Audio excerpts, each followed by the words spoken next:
Ha chiesto di intervenire il deputato Pili. Prego.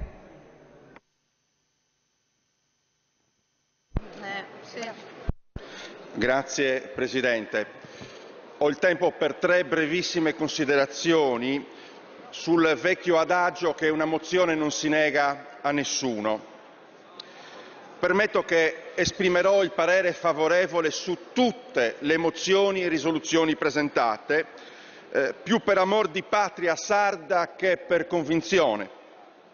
Non ci sono impegni concreti, il Governo non solo ne ha assunto ma ne ha con le riformulazioni rilanciato i tempi e i modi e non vi è nessun richiamo ad atti concreti per affrontare e risolvere le questioni sollevate.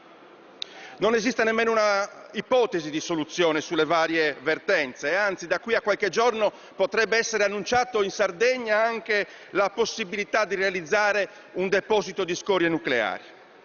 Non esiste la tempistica, su nessun punto è stata indicata una tempistica di soluzione dei problemi. Si ripropone il vecchio rituale inutile dei tavoli che durano da anni, vedi Alcoa e vedi il tavolo sulle entrate.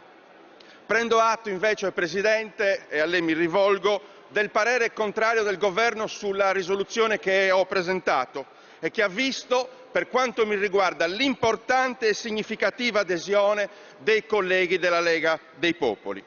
Quello del Governo è un parere contrario alla mia risoluzione perché dice no all'unica proposta che declina, che individua impegni concreti e atti puntuali.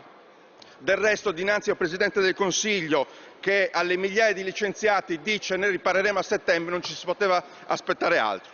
Concludo in un secondo, Presidente. Dinanzi ad uno Stato che continua a ingannare la Sardegna e i sardi, che gli nega i principali diritti, non resta che la clava del referendum sull'autodeterminazione del popolo sardo. Oggi lo negate, ma molto presto ne sentiremo parlare con più forza e con più determinazione. Grazie, onorevole